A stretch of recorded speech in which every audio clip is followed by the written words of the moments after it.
Bhagavate Vasudevaya.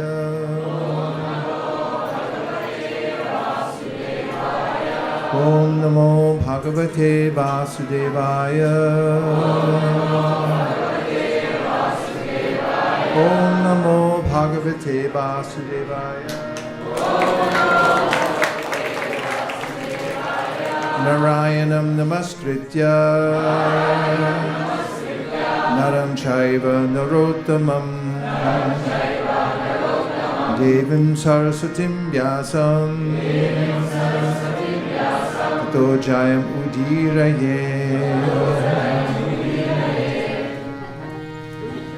So good morning everyone, and this is, if not it's one of the most joyful days of the year. We can all be together all day long, and we're protected because on Krishna's birthday you get to hear and chant all day long and serve, and no one's allowed to interrupt. And we're fixated on a particular part of the Bhagavatam, the 10th canto, which describes Krishna's appearance in the world, and we're taking a particular aspect, which is the demigods who Krishna asked to also appear before he came in order to set the stage. Maya javani kachanam agnad hoksa jamabhyayam nalakshase muda drisha nato nyatya daroyata. Queen Kunti says in the second verse of her prayers to Lord Krishna that you're like a dramatic actor. And when the curtain opens, then it's hard for anyone to tell actually who you are. Jayati janani vaso devaki janmavaru. It's mentioned in the Bhagavatam also that Krishna's name is Jananivas. He comes and walks amongst all the people, and he performs his pastimes, which Chaitanya Mahaprabhu describes as being so fantastical and so opulent that it purifies the mind to think of them. And therefore, anugrahaya bhaktanam manusham deyamastitaha. Bhagavatam says, Krishna comes like this as apparently an ordinary person, but then he performs his leelas, and it's just so we can be attracted. And yashutva paro bhavet means that after he comes and performs his pastimes, we have something to talk about for a long time. And so in the Srimad Bhagvatam, we have the stage has been set because the earth is under such a burden that earth herself, personified, goes and speaks to Brahma, who's the architect of the universe and helps to oversee. We find in many places in the Bhagavatam when he intervenes, for instance, in the case of Prithu Maharaj, when there was about to be a catastrophe that Prithu Maharaj became so angry at Indra he wanted to kill him. Brahma came and mitigated, or he, what is that group we have in ISKCON? ISKCON Resolve. If you call ISKCON Resolve, they'll say, ISKCON Resolve, get over it. So Brahma comes and helps to still need the, what's the word they do? Mediate. They come to mediate. So Brahma responsibly goes to the shore of the Milk Ocean and he makes his prayers. They're very formal in the way he does it. It's described as the Purusha Sukta. Those who know or are from South India or who do puja know that this is a prayer that has meter to it. It's supposed to be pronounced properly. Sahasra Shirsha Purusaha Sahasraksa Sahasrabat Sabuming Vishwato Vritvat Atitishtat Shangulam. And very ceremonially, Brahma and others had chanted this Purusha Sukta, and then there was a transmission, a communication from Krishna to the heart of Brahma. And then Brahma gave the information to all present that Krishna is going to appear and relieve the burden of the earth, also protect his devotees, as Krishna promises in the Bhagavad Gita, Paritranaya sadhunam vinashaya chaduskradam dharma samstapanartaya sambhavami yuge yuge. It's a relief that someone cares and comes to balance things out. Great relief to everyone to know Krishna's coming. So that Rama had communicated this to everyone, and one of the messages was that Krishna wants everyone to come to assist him in his pastime. And so Krishna has appeared now, and how did he appear? Actually, it's not an ordinary way, because as Krishna himself says in the Bhagavad Gita, Janma karma chame divyam. My birth is not like an ordinary birth. Ordinary birth is called karmana daivanetrena jantur deho papate striya pravishta udaram pumsoreta kanashraya. There's a way in which one doesn't get to select which body one gets in the next life. You can't put in for it. You get it according to what you've done. It gets all counted up at the end. And then it's called daivanetrena. There's a decision made. If you're ever, heaven forbid, arrested for something and put into a paddy wagon with handcuffs on, then you know how that feels, because you're just going. You don't know where. And that's the plight of a conditioned soul, is just bound up by the modes of material nature as if by ropes or handcuffs, and then you're off to your next destination. You don't have a say in it. And Krishna's not like that. He appears by his own sweet will. That's why his birth is divyam. And, or I should say, moreover, there's a way in which he chooses his place of appearance very carefully. He comes where his devotees are. And in this case, he's appearing from first the mind and heart of Vasudeva, not an ordinary birth. Vasudeva is meditating intensely on the Lord, and the Lord then appears. He's already there, but he makes himself apparent within his heart. And then from the heart and mind of Vasudeva, he transfers himself to the heart of Devaki. And Viraragavacharya says that this is actually what is known as Diksha. There's a way in which when we come in contact with somebody who's Krishna conscious, then the presence of Krishna within that person's heart is transferred to our heart. And after association, we think, oh, I should be a devotee. This is the benefit of association with devotees. Bhavad vida bhagavatas tirta bhuta swayam vibo tirta kurvanti tirtani swantak stena gatabrita. Yudhishthira said it to Vidura. He said, you're a walking tirta. You purify even the holy places, and wherever you go, you give Krishna to others from your heart. So Krishna appeared from Vasudeva's heart to Devaki's heart, and then he appeared. But while he was within the womb of Devaki, the demigods knew that he was there, and they came to offer their prayers to Krishna, anticipating his appearance in the world. Just as we are today. We're counting our minutes till midnight when Krishna makes his appearance, and we're hearing and chanting. So I thought this would be a parallel to what we're doing. And I'm going to read the summary of this chapter, which is, for those who are keeping score at home, chapter 2 of the 10th canto, called Prayers by the Demigods for Lord Krishna within the Womb. Ready?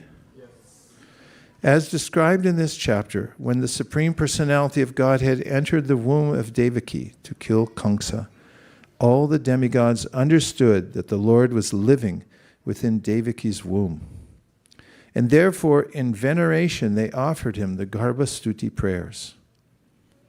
Kamsa, under the protection of his father-in-law, Jarasandha, and with the help of his demoniac friends like Pralamba, Baka, Chanura, Trinavarta, Agasura, Mushtika, Bana, and Bhomasura, began oppressing the members of the Yadu dynasty. Therefore, the members of the Yadu dynasty left their homes and sought shelter in such states as Kuru, Panchala, Kekaya, Shalva, and Vidarbha. Only some of them stayed with Kamsa as nominal friends. After Kamsa killed the Shadgarbhas, the 6 sons of Devaki, one after another, Anantadev entered Devaki's womb and was transferred to the womb of Rohini by the manipulation of Yogamaya, who was following the order of the Supreme Personality of Godhead. The Lord himself, who was soon to appear as the 8th son of Devaki, ordered Yogamaya to take birth from the womb of Yashoda Devi. Because Krishna and his potency, Yogamaya, appeared simultaneously as brother and sister, the world is full of Vaishnavas and Shaktas, and there is certainly some rivalry between them. Vaishnavas worship the Supreme Lord, whereas Shaktas, according to their desires, worship Yogamaya in forms like Durga, Bhadrakali, and Chandika. Following the orders of the Supreme Personality of Godhead, Yogamaya transferred Baladev, Sankarshana, the 7th child of Devaki, from the womb of Devaki to the womb of Rohini. Because Sankarshana appears in order to increase love of Krishna, he is known as Baladev. One may take auspicious strength from him to become a devotee of the Lord, and therefore he is also known as Balabhadra.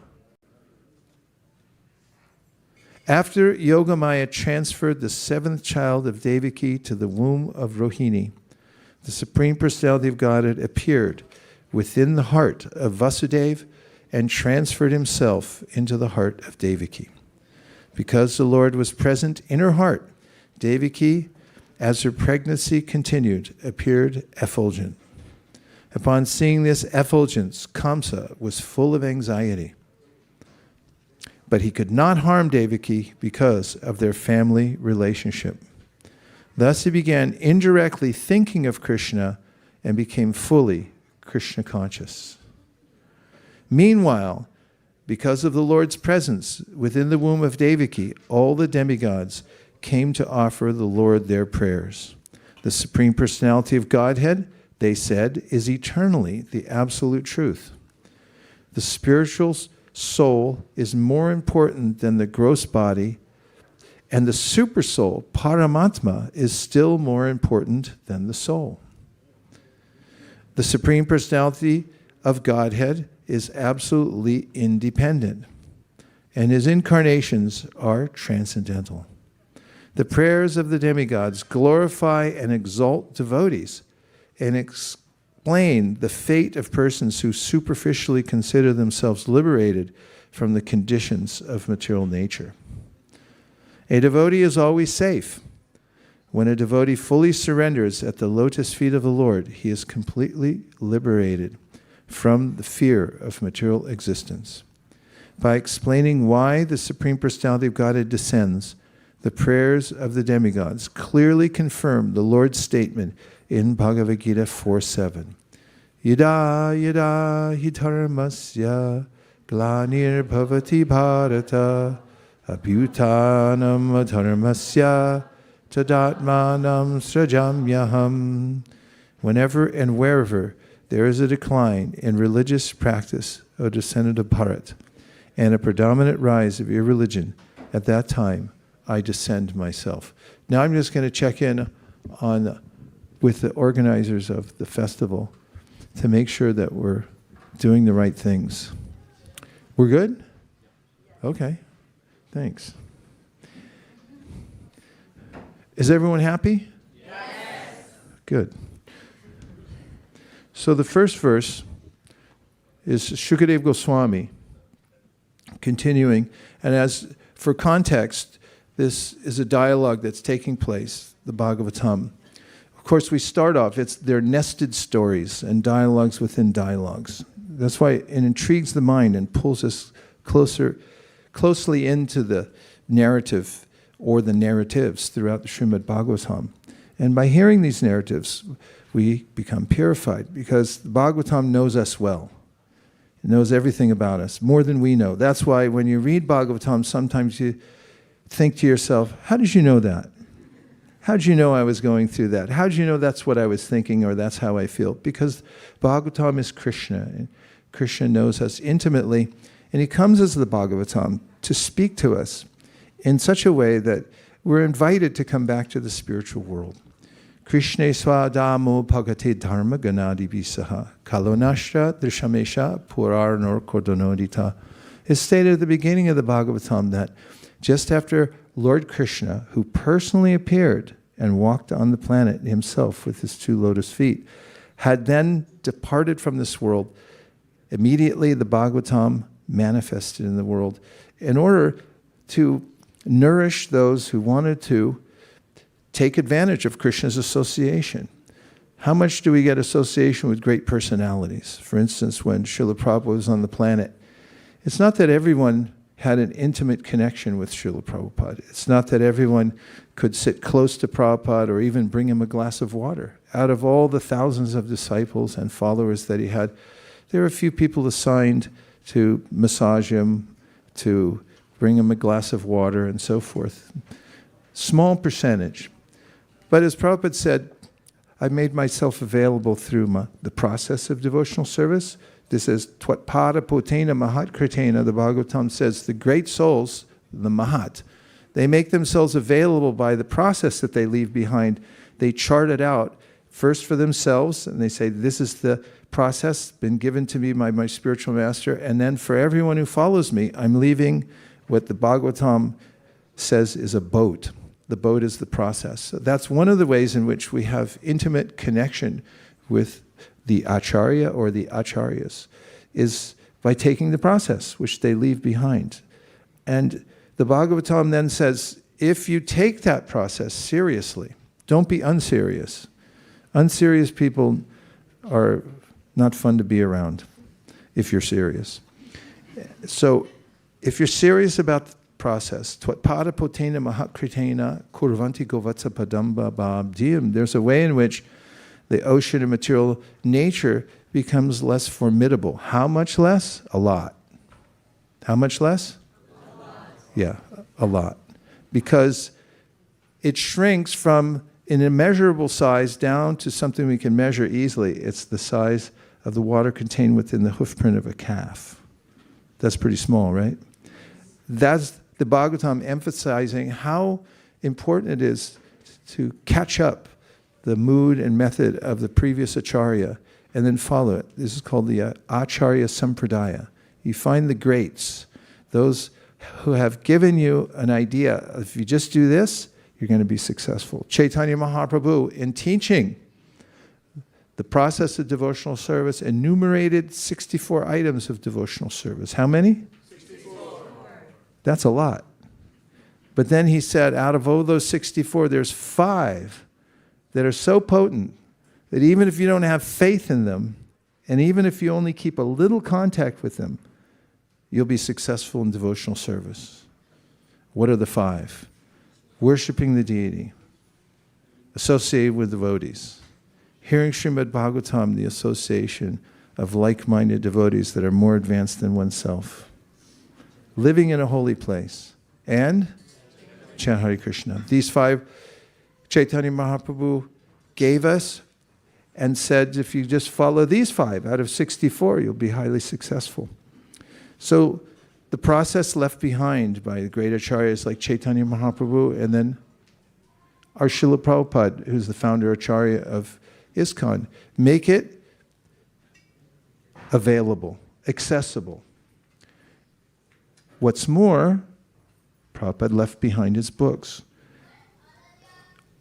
When we think about a great person and we think, how could I sit down and have what do you want to have with a famous person? What kind of snack? What kind of prasadam? No, what kind of prasadam would you like to sit down and have with a famous person? A bagel? Okay. Okay, Mazel Tov. Okay, so for Anapayanai Bhakti wants to find a famous person and sit down and have a bagel and talk. So how realistic is this? Most famous people that we contact and say, Hare Krishna, would you like to talk? They don't even answer us. And other ones who are very polite, they send a message to their secretaries like, no thanks.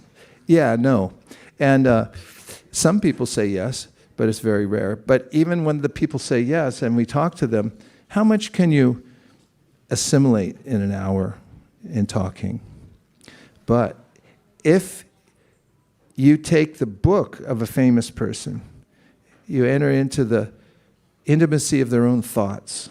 They pour out their hearts into their books. So there's a way in which Srila Prabhupada had mentioned that everything I had to say is in my books.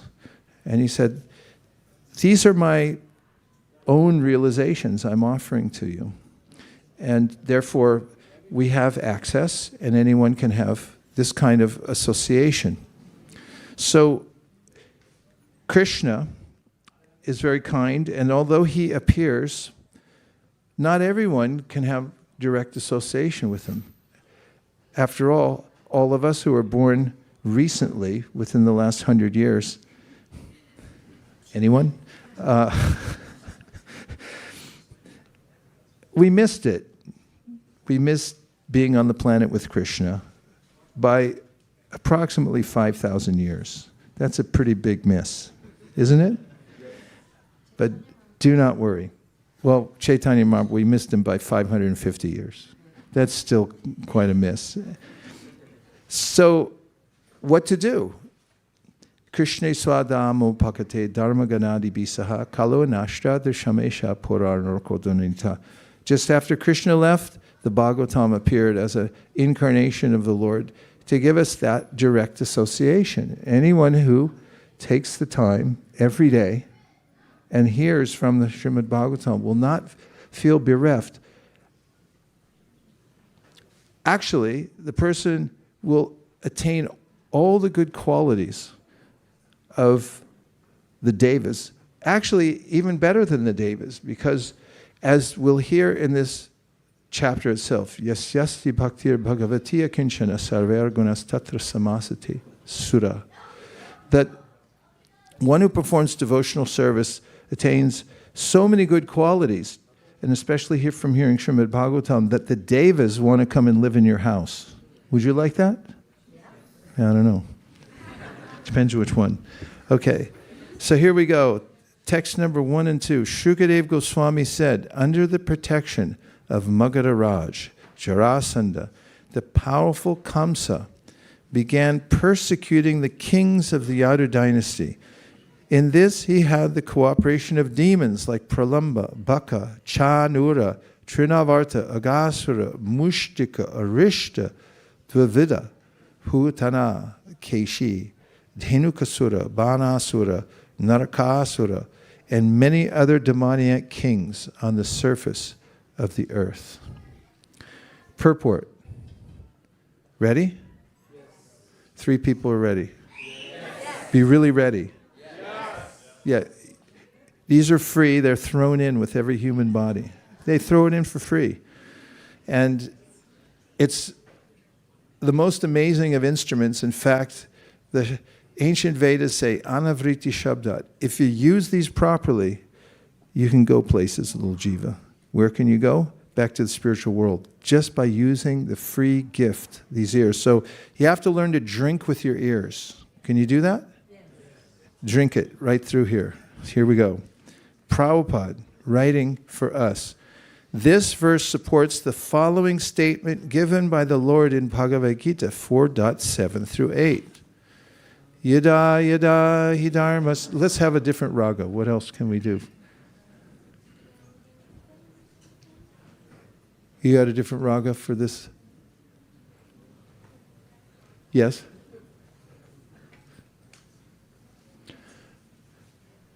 This works with a lot of Bhagavad Gita verses, but yada yada hidharmasya glanir bharata abhyutanam adharmasya tadatmanam shajamyaham.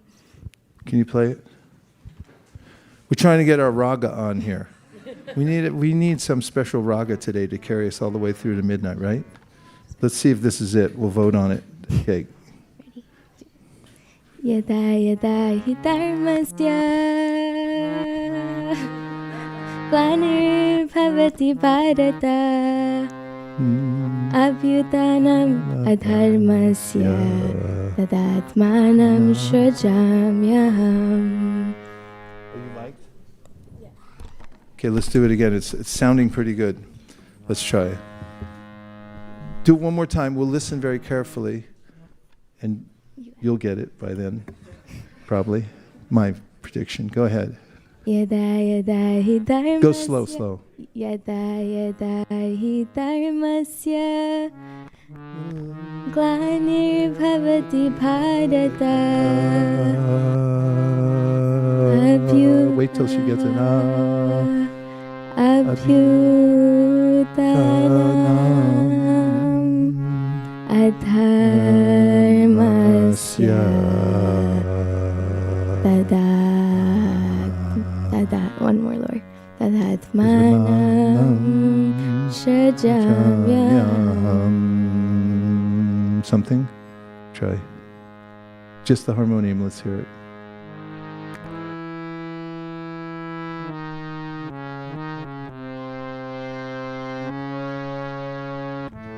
You know that raga? What's it called? Okay. Let's try this first, then we'll collect a few ragas today. We'll use 3. Hold on, don't go away, Govinda. Don't be disappointed. Okay, sing this. We want to get it first. Yada yada hi dharmasya Glanir-bhavati bharata Abhyutanam adharmasya Tadatmanam shrajamyaham. Second verse. Paritranaya sadhunam Vinashaya chadushkritam Dharma samsthapanartaya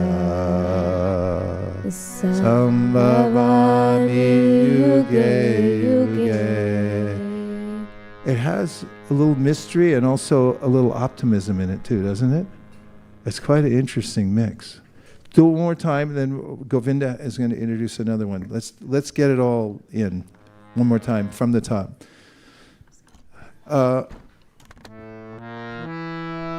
Janavi, do you have it? Take a mic. You sing it. Green mic. It's on now.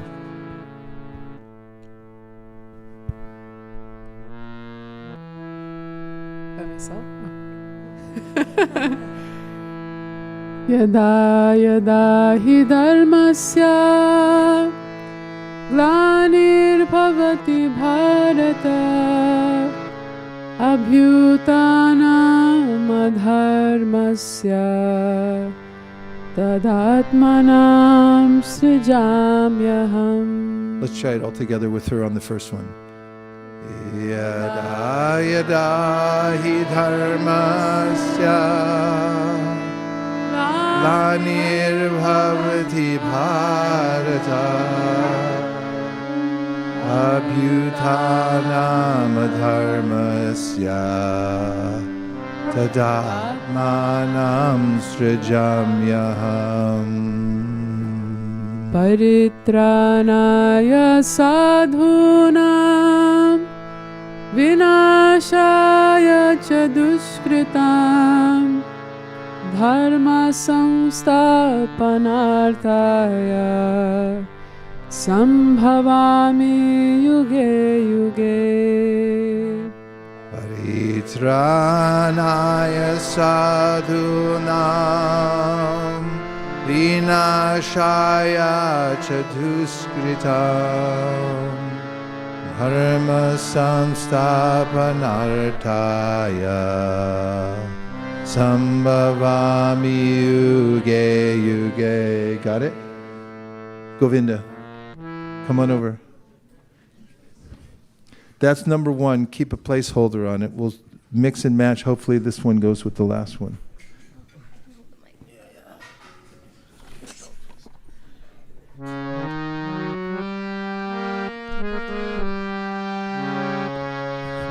Yada yada hi dharmasya glanirбhavati bharata abhyutthanam dharmasya tadatmanam srajamyaham paritranaya sadhunam vinashaya च दुष्कृताम् dharma संस्थापनार्थाय Sambhavami yuge yuge.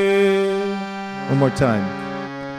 Yada yada hi dharmasya glanirбhavati bharata abhyutthanam dharmasya tadatmanam srajamyaham paritranaya sadhunam vinashaya च दुष्कृताम् धर्म संस्थापनार्थाय संभवामि युगे युगे. And now, having, thank you. Having gained greatly already this morning from hearing some Krishna Katha and getting 2 ragas, we're anticipating singing throughout the day. We'll turn our attention now towards beautiful Sri Sri Radha Madhav who are being worshipped on the Snan Patra.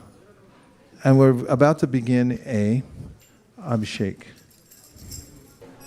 Do you need a little Radhi Sham Sham Sham? Yes. Say yes. Okay. So today, all day long, we're celebrating Sri Krishna Janmashtami. Actually, it's not that Krishna appears, because he's always here. Eko pyaso racharitum jagaranda kotim yashakti rasti jagaranda chayayaranta andantarasta paramanu chayantarasta Govinda Mari Purushamta Mahambhajami. The Brahma Sanghita, Brahma says, Krishna is within every atom. What's more, the material energy is non-different from Krishna, and then it's directly part of him. It's coming from Krishna.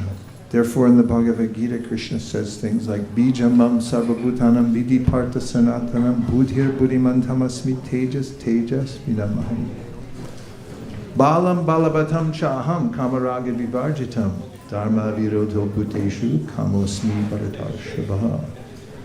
He says that you can behold any of the manifestations of this material world and think of me, because all of this energy is coming from me. Aham sarvasya prabhavo natak sarvam pravartate iti matva bhajante mam buddhabhava samandita. In the Bhagavad Gita, Krishna says, learn while you're in this embodied form as a human, and you can look out the world. You have little peepholes you can look out from. Check and see if they're still there. They're thrown in for free when you get a human body. A couple of peepholes you can look out into the world. So Krishna says, learn how to use those to see me within everything. And he says, one who sees me within everything and everything within me, for that person I'm never lost, nor is he ever lost to me. We can always think of Krishna, because Krishna is everything. He's everywhere. He's within every atom. He's within everyone's heart. So on the time when he appears, it's a bit of a magic show, because it's not that he has to even come down from anywhere. He already exists within everything, right? Yata yavihito vanir darushve kasva yonishu nani labhati vishvatma bhuteshu cha tata puman. The Bhagvatam says, if you look at a piece of firewood, what do you think of? Fire. Because the fire is already within it. And all you have to do is agitate it a little bit and the fire comes out. So in the same way, Krishna is everywhere. He's within everything. And with a little bit of bhakti yoga, then Krishna becomes manifest. He comes out. So in his appearance, he comes out to show himself, especially for his devotees. Paritranaya sadhunam. He wants to uplift the devotees. He wants to reciprocate with the devotees. As he says in the Bhagavad Gita, Ye yadha mam prapadyante tams tataiva bhajamyaham mam manavartante manusha partasarvasha. Krishna says that I reciprocate with everyone. It's a universe where if we put out a call, we'll get a response. Everything's responded to in this material world. Everything is counted and recorded. And if we simply call out for Krishna, remember this morning, were any of you here when we called out? Because we were looking at the prayer, Hey Krishna Karuna Sindho Dinabandho Jagatpate. Remember that? Yes. It was a long time ago. But try it again. Just put your arms up and say, Hey Krishna, Hey Krishna. And it feels good to call out to Krishna because when there's no other recourse, and there never is, one has to take shelter of Krishna. So on his appearance day, he makes a special appearance in the world to show his opulence to people. And it's as if he's doing a magic trick, that he's coming out from Devaki's womb, but he comes out fully ornamented with 4 arms and so forth. But she still has the feeling that this is my child. And she's afraid because it's a fearsome atmosphere. Kamsa is the tyrannical ruler, despot. He's put even his father in jail because he's so power hungry. And the last thing he wants is God to be hanging around. And we heard earlier when we read the introduction or the purport that Kamsa was thinking of Krishna day and night, but not in a favorable way. He was thinking, oh, he might kill me, and I hope I kill him first. In the Sri Brahma Samhita it says, Yam kroda kama sahaja pranayadi biti vatsalya moha guru gaurava sevya bhava sanchinta tasya sadrishim tarumya parete. You got to work with me here. We have a few more hours to midnight. You got to work with me, people. Okay, we'll try it again. Yam kroda kam sahaja pranayadi piti vatsalya moha guru gaurava sevya bhavai sanchintya tassa sadrishim tanuma purete.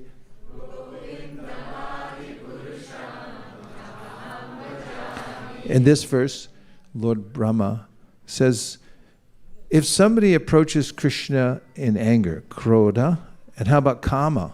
What's kama mean? Somebody is lusty towards Krishna. Yam krodha kama sahaja. Sahaja means a natural friendly love. Yam krodha kama sahaja pranayadi piti, or out of fear. What if somebody's afraid of Krishna? Is that okay? Say yes. Because this verse, Brahma is saying, if you're out of anger, out of lust, out of fear, out of natural friendly love, any of the ways you approach Krishna, then you become purified. All the demons who came to Krishna, name a demon who came to Krishna. Who came first? Putana. What happened to Putana? She got purified because she came to Krishna. Who's the second demon? Shakatasura, the cart demon. Cart demon got kicked really hard with Krishna's soft little lotus feet. Nobody could believe that he even did it because they thought he was too tiny. It was a big solid cart and he kicked it to pieces. Who was the demon after that? Trinavarta. Frankly, he was a tornado with a soul inside and malintent, and Krishna dragged him down. Tornadoes are formidable. And all of these demons, as mentioned in the Srimad Bhagvatam, got liberation because they came to see Krishna. At least it was in connection with Krishna. Aho bhakiyam stanakala kutam jigam sayapayat apyasadvi. Even a sadvi, Putana, she was a bad person, not a sadvi, asadvi. She had malintent, but Krishna gave her an opportunity to become a mother of his in the spiritual world, a mother-like service she took.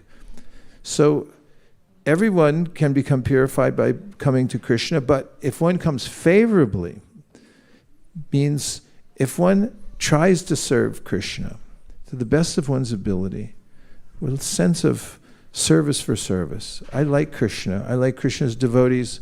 I'll do something for Krishna on Janmashtami. I'll come here. I'll dress up. Everyone's all dressed up today. You dress up just so Krishna can see you. Actually, we don't come to see Krishna. Srila Bhaktisiddhanta Saraswati said, don't try to act in such a way that you can see Krishna.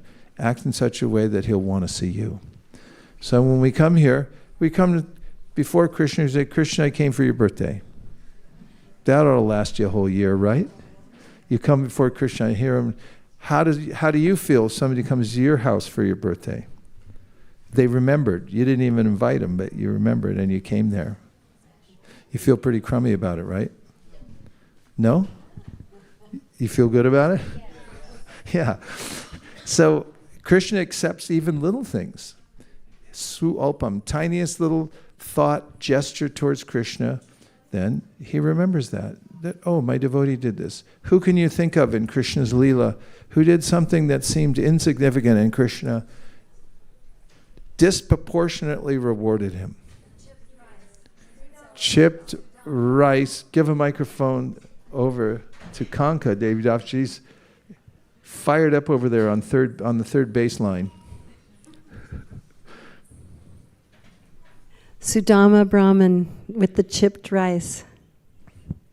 His wife gave him the chipped rice, and he wanted to go see. She wanted him to go see Krishna because she was feeling really bereft of all the poverty that they were living in, and he wanted to see Krishna because it's his old friend.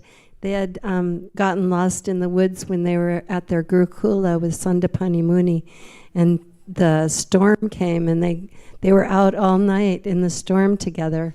And so he wanted to see Krishna because it was his very good friend. And when he got to Dwarka, Rukmini greeted him and Krishna greeted him. Krishna washed his feet. Krishna gave him so much love.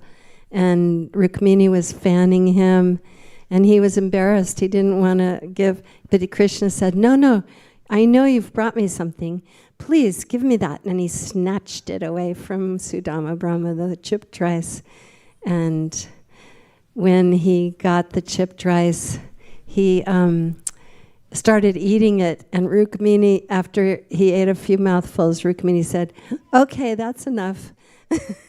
And she took the chipped rice.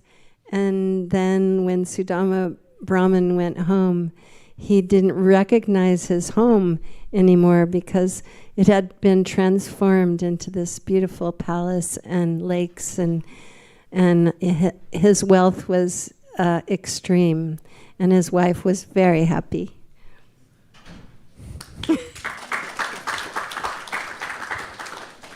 Who can think of another way in which Krishna reciprocated with his devotee in a way that seems inordinate? Oh, you got the mic, go ahead. Here. I was thinking about the fruit seller. So the fruit seller, she comes to Nanda Maharaj's home, and then she actually wants to sell some fruits, but when she sees Krishna, out of love, actually Krishna brings some grains to barter, exchange the grains with the fruits, but then his hands could hold only a few grains. Most of the grains that he took actually fell off, and he almost had nothing. But then out of love, she actually gives the fruits to Krishna, and then Krishna fills her basket with very valuable jewels.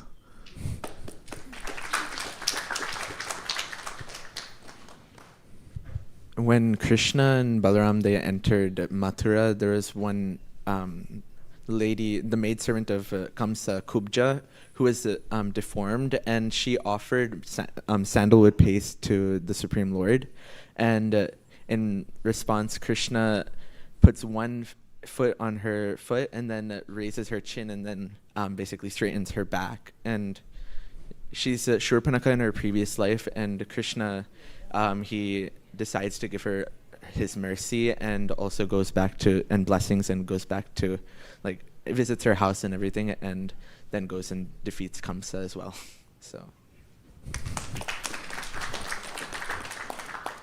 How about somebody who wouldn't offer something to Krishna? In the same story, Krishna goes to Mathura.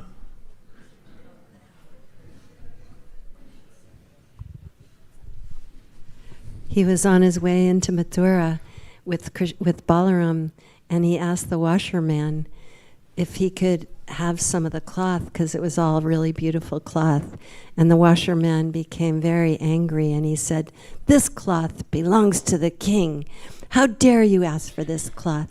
So without a sword, simply with his hand, he chopped off the head of the washerman.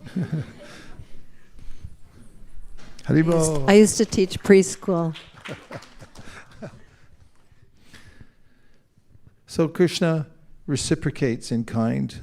Ye yata mam prapadyante tam sataiva bhajamiham. But the Bhagvatam also mentions that even those who approach Krishna with malintent and are killed by Krishna become liberated and benefited.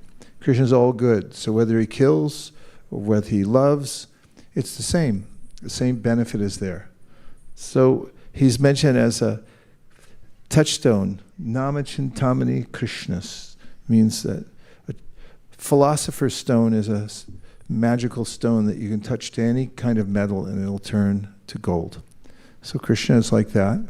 And anyone who takes to the process of Krishna consciousness by practicing remembering Krishna, by chanting Hare Krishna, Krishna Krishna, Hare Hare, Hare Rama, Rama Rama, hearing Krishna's words in the Bhagavad Gita, coming to see Krishna in the temple, associating with Krishna's devotees, sometime if you can, going to Vrindavan and feeling what it feels like to be in Krishna's hometown.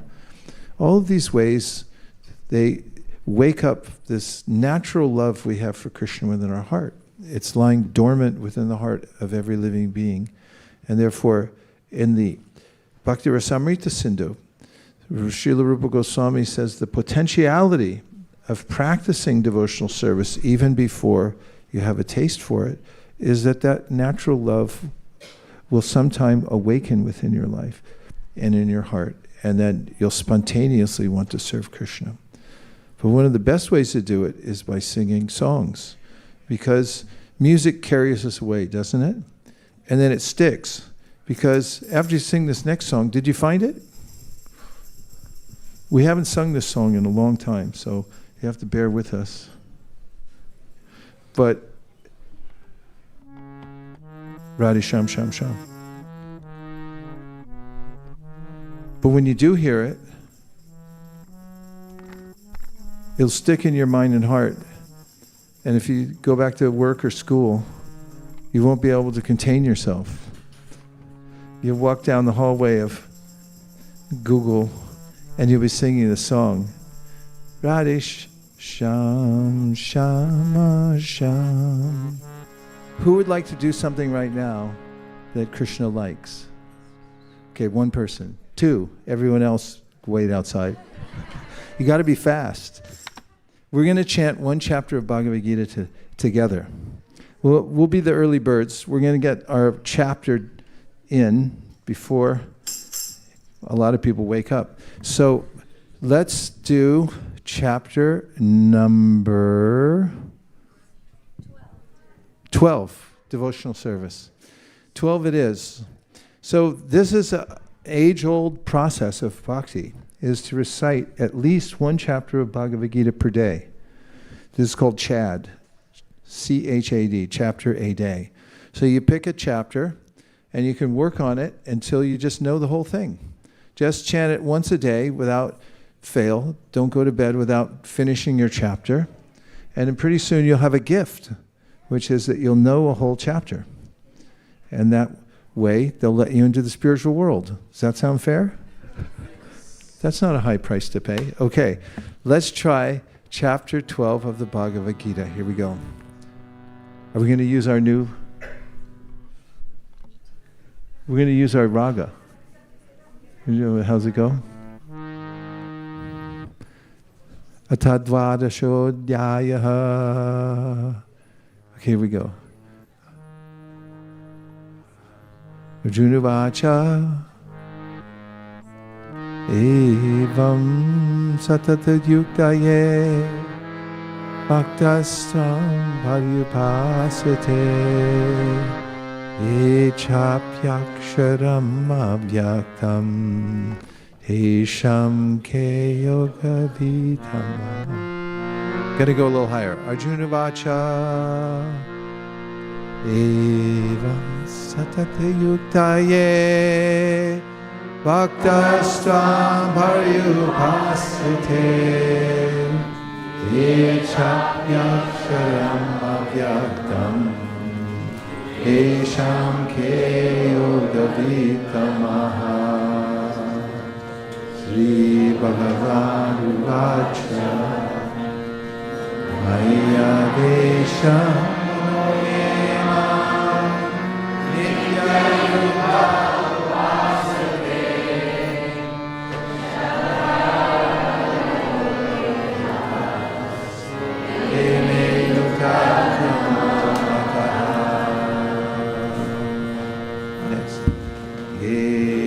Sharamaniresham Avyatam Parupasate Sarvatrakam Achintyam Cha Kutastam Achalam Dhruvam Sanmiyam Indriyagramam Sarvatra Samabhutaya Prabhuvanti mameva sarvabhutayite ratha kleshadike tarastesham avyakta sakta chetasam avyakta hi gatir dukham dehavadhiravapyate yetu sarvani karmani mai sanyasya mapara ananyena yoyena mamdayanta upasate tesham samudayata mrityu samsara sagara bhavami nachirat partha maya vesita chetasam mayeva manatatsa mayi buddhim niveshaya vivashishyasi mayeva ata udvam na samshaya ata chittam samadhattum na shaknoshi mayi sthiram abhyasayogena tato mahamichaptum dhananjaya abhyasepya samartosi matkarma paramo bhava madhatam api karmani urvan siddhaim avapsyasi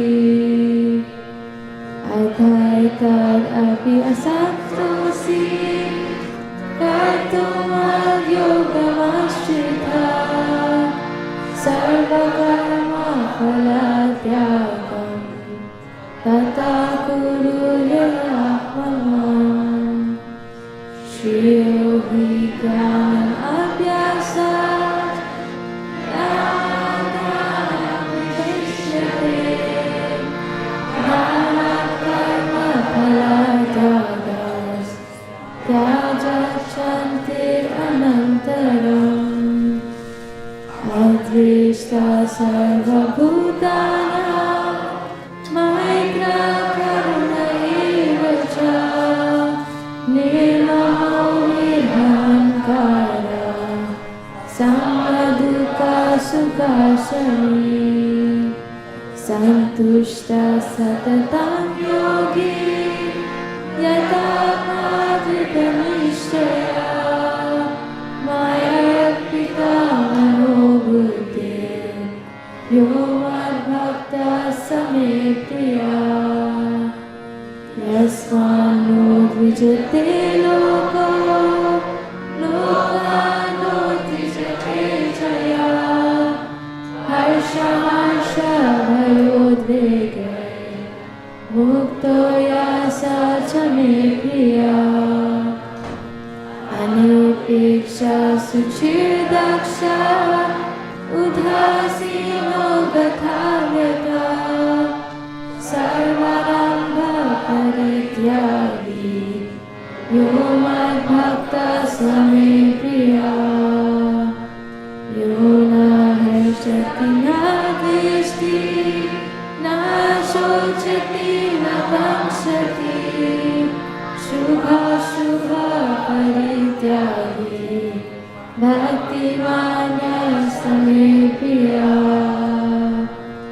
sama shatro cha mitre cha tata manapamanayo sitso cha sukadukeshu sama sangha divarjita tuya ninda stutirmauni santushto yena kinyache Anikirasya Bhakti Mane Priyo Nara Yetu Dharma Mritam Vidam Yatoktam Paribhasate Shadamana Bhaktaste Priyame Priya Om Tat Sariti Srimad Bhagavad Gita Supanishatsu Brahma Vidyayam Yoga Shastre Shri Krishna Arjuna Samvade Bhakti Yoga Nama Dvadashodhyayaha Hare Om.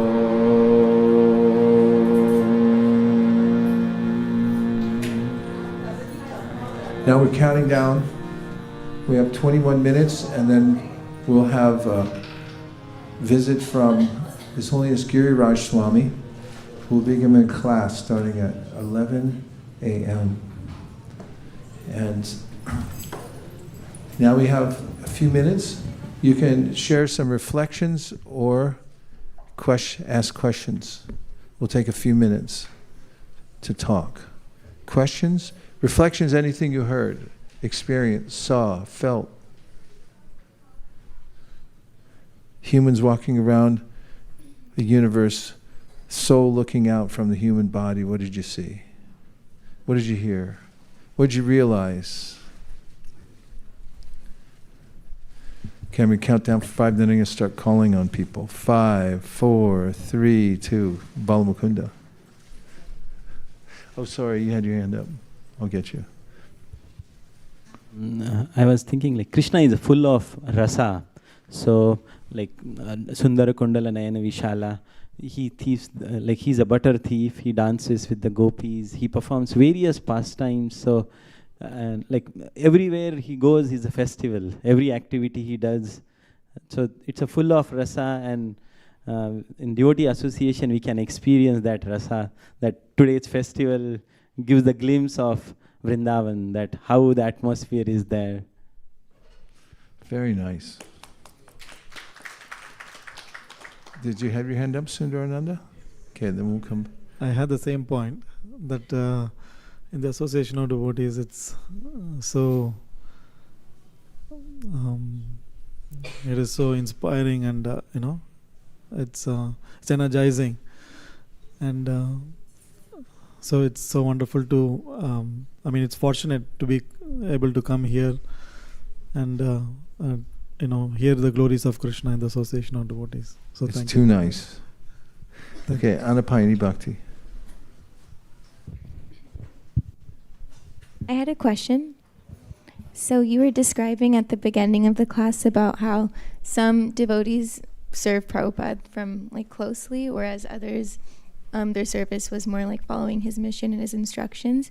So I was wondering how that relationship is reciprocal. Does Krishna fulfill that through some transcendental medium if you're not close to the devotee you're serving? One of my godbrothers gave a nice example to answer this question, because he was sort of a foot soldier, as many were, not so close in proximity to Prabhupada. And Prabhupada came to Hawaii, and during that time he was doing morning walks, and not as many devotees came to Hawaii, because it's an island, you got to fly there. And he decided that he'd get as close as possible to his spiritual master during the morning walk. And during morning walks, there was a little jockeying going on for position, as devotees would try to cut in and get closer, and sometimes you'd get an elbow if you got too close from one of the devotees. And he was adroitly moving his way up in the pack, getting closer and closer to Prabhupada. And Prabhupada had a way, when he was on walks, when he wanted to make a point, he'd suddenly stop. And as this devotee was enthusiastically getting closer, Prabhupada stopped. And he also, at the last minute, as you know, on the 101 freeway during rush hour, if you don't pay attention, because it's stop and go, he didn't bump into Prabhupada, but he said his nose was that far from the back of his head. And he realized in that instant, that even though his nose was this far away from the back of Prabhupada's head, he said, I feel very far away. And he had this holistic revelation that it's not how close I am physically with my spiritual master, but it's how tightly wound in service, loyal and affectionate service that I'm rendering. That's what makes us close. And Prabhupada pointed that out also, because he said, I didn't have as much association with my spiritual master as many did, because he didn't live in the mutt. He lived outside. He had family. He had work to do. Even when they went on yatra, it was a 10-day yatra, Prabhupada could only come for the last day. And at the same time, when he got there, he listened very carefully to what his spiritual master said, and that created a bond. Later, his spiritual master in Allahabad, when he initiated Prabhupada, he said, I remember you, I marked you, you like to hear and you do not go away. Even a moment's association, there can be that sense of connection. And Prabhupada, when coming to Mayapur, getting down in Calcutta, Dum-Dum, and then getting in a car, and then driving past the Samadhi Mandir of his Guru Maharaj, which is along the road, he would have the driver slow down, and he would offer his respects. And one time, one of the godbrothers saw that Prabhupada had slowed down, offered his respects, and then had driven on.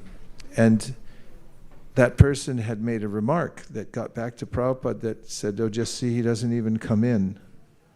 And Prabhupada then commented, he said, he doesn't understand that I'm never separate from my spiritual master. There's never a time when I feel separated.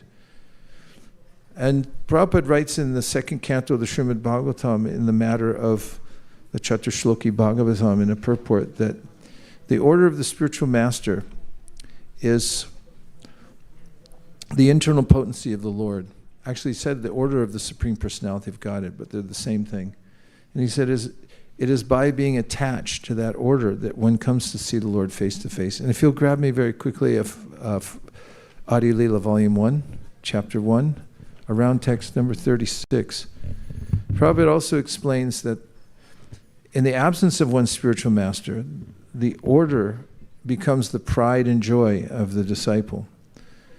Absence means if you're not always there in the same room, or even when the spiritual master leaves, physically, Tirobhav appears to disappear from our vision.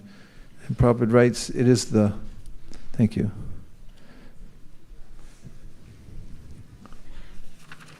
It is the order of the spiritual master that is one's life and soul.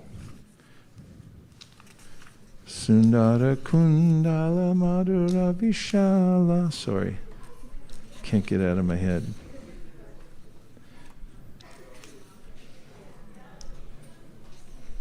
Ichaviki Bali Hari Radhe Sham Shama Sham Radhe.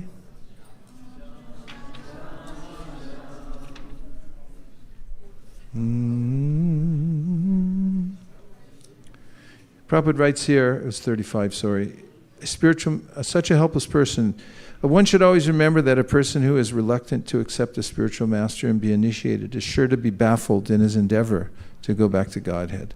One who is not properly initiated may present himself as a great devotee, but in fact he is sure to encounter many stumbling blocks on his path of progress towards spiritual realization, with the result that he must continue his term of material existence without relief. Such a person, helpless person, is compared to a ship without a rudder, for such a ship can never reach its destination. It is imperative, therefore, that one accept a spiritual master if he at all desires to gain the favor of the Lord. The service of the spiritual master is essential.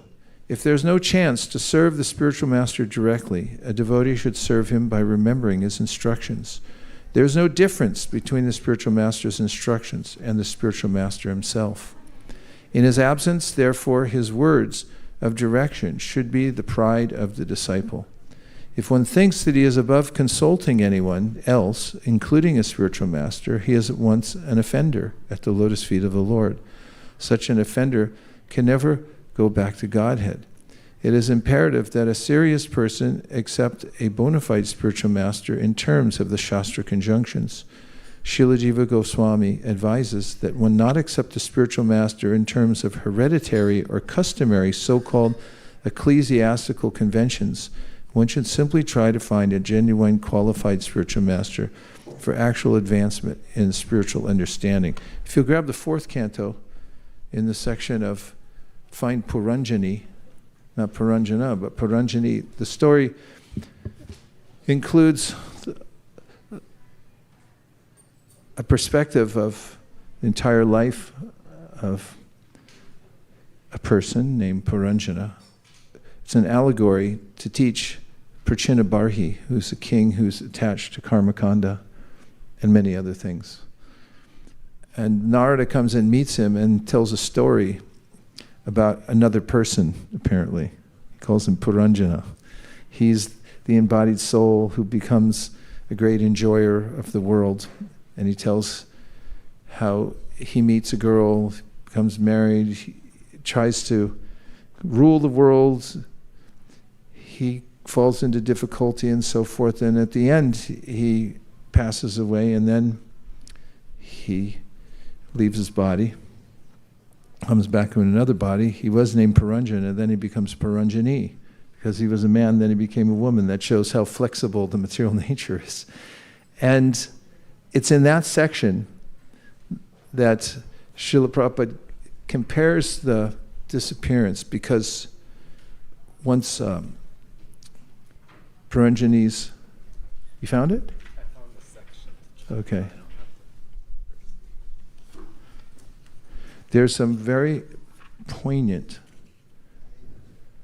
You know where it is? Can somebody look it up really fast? Yeah, what's the name? Can you find it, please? Just look it up in the index. It'll be a distraction for me to try to find it while I'm speaking. This is the section where Prabhupada talks about when the spiritual master leaves, one should take up some service.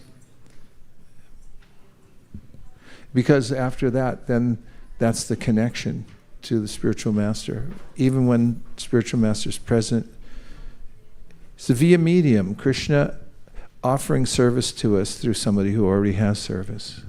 And that connection is transcendental. It's a transcendental process. reflections, questions, counting down 9 minutes to go. We'll give you a microphone and hope that it'll work.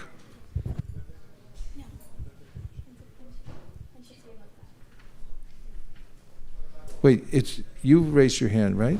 Yeah, she's next. Hare Krishna Maharaj.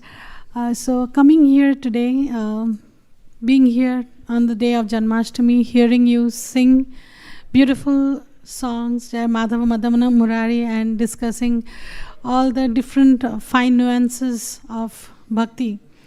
It was very enlivening today, and I couldn't be in a better place in the entire universe than here right now. It's very absorbing. And while I was reflecting on the point that you wanted us to talk about, like think of one favor that Krishna gave to a person who was undeserving. It was there in my mind, but somehow I didn't raise my hand at that time. But I was meditating on that. So I was thinking of Putana. How she came with all bad intentions. She didn't have a slight spark of good intention as far as the story goes. She comes sent by Kamsa. She had the intent of killing Krishna. She had the worst poison that could ever be smeared on her breast, and she fed milk, but her intention was not motherly. But how Krishna took that as a motherly affection, like this is unthinkable, this is inconceivable. Like this is a kind of mercy that we can't even think. In my position, I can't fathom that level of mercy. That how can the Lord give that demoness the position of his mother in the spiritual world, when I only understand, okay, this is Krishna's mercy, unlimited mercy, but I don't understand how it happens. It is beyond me. Nobody understands it. That's why that Uddhava, when he's talking to Vidura asks him to speak about Krishna, and one of the first things that Uddhava remembers, that's the famous verse, Aho Bhakiyam. Bhaki means the sister of Baka, and that's Putana. Aho Bhakiyam Stanakalakutam Jigham Sayapayat Apyasadvi Lebegatim Datruchitam Jatonyan Kambadayolum Sharanam Brajema. He says at the end, Kambadayolum Sharanam Brajema. Who would take shelter of anybody else? Except Krishna, because he saved Putana. And you find elsewhere, in the 10th canto, 14th chapter, which sometime soon we're going to memorize, Brahma says to Krishna, OMG, what did you do? She says, thank you very much. It's good to have a pundit around. He says, how are you going to give any mercy to anybody else? Didn't you give it all to Putana? It's his exclamation, Brahma's saying. And then, of course, Uddhava is saying, aho, like, what is this? Aho Bhakiyam. How could this have even happened? That the worst intention, the lowest thing is to do something malicious to a child. There's nothing worse. You can't overcome that. But somehow Krishna just not only forgave, but he accepted her as a mother. So everyone's bewildered by that. And if you search the commentaries, we'll have to ask Sachindra Krishna. He has a way of finding special commentaries. Sachindra, if you're listening, you've got to find what happened with Putana. It's a great bewilderment. Okay, we got 5 minutes and it's Hansapriya. Please, you get a free microphone here at this assembly. I just want to reflect that it's such a nice katha is happening here, and whatever I'm doing, I feel like getting pulled into this room, to hear the katha and everything, and it's just such a blissful environment that you have created, and in my heart, I wanted to enjoy the festivity as well while doing other logistical stuff that I have to do. But I really got connected, brought out, and I couldn't stop myself from coming out and sitting here was when you were singing that bhajan, the Hindi bhajan, Radhe Sham Sham Sham. And then when you were speaking about that, how one can be connected with the spiritual master, and like, okay, everything has to stop. This is it. I'm going in and sitting in. So thank you for providing this environment. Yeah, there's a atmosphere that can be created anywhere, because it's sort of like those commercials, just add water, and then it manifests. And there's a way in which, if you just add Krishna Katha, if you just add the transcendental vibration, then everything happens. Think about the way that the Sankirtan movement started. It was Advaita Acharya. He was just out in Shantipur, and he had an open class on Bhagavad Gita, and he used to do bhajan there. He'd just sit and do bhajan, that's it, and speak Krishna Katha. Whole Sankirtan movement started. A little prayer on the side, a few tulsi leaves. And Srila Prabhupada also came very in a simple way. No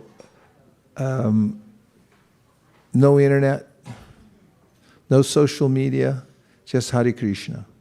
And an open class, and everything manifests from there.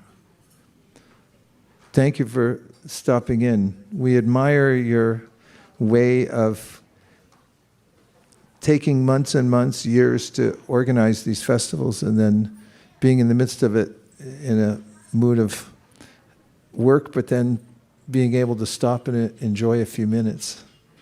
Thank you. Well, you're going to like this, though. I got 3 minutes to read it, because I think if we're lined up, His Holiness Giriraj Maharaj will be here in 2 minutes. This is the section I'm referring back to. And it says, being now alone and a widow in that forest, the daughter of Vidarbha began to lament, incessantly shedding tears, which soaked her breast, and crying very loudly. Is everyone with me? Yeah, here we go. Here's the purport. Figuratively, the queen is supposed to be the disciple of the king. Thus, when the mortal body of the spiritual master expires, his disciple should cry exactly as the queen cries when the king leaves his body. However, the disciple and spiritual master are never separated, because the spiritual master always keeps company with the disciple as long as the disciple follows strictly the instructions of the spiritual master. This is called the association of Vani, words. Physical presence is called Vapu. As long as the spiritual master is physically present, the disciple should serve the physical body of the spiritual master, and when the spiritual master is no longer physically existing, the disciple should serve the instructions of the spiritual master. 48. O best of kings, please get up, get up. Just see the world surrounded by water and infested with rogues and so-called kings. This world is very much afraid, and it is your duty to protect her.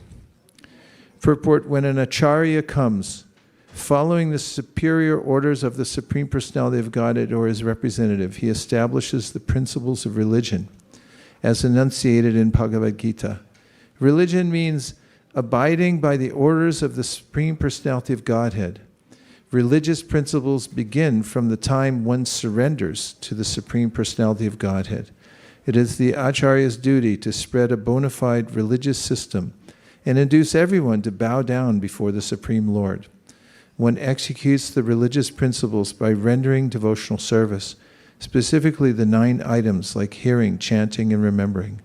Unfortunately, when the Acharya disappears, rogues and non-devotees take advantage and immediately begin to introduce unauthorized principles in the name of so-called swamis, yogis, philanthropists, welfare workers, and so on.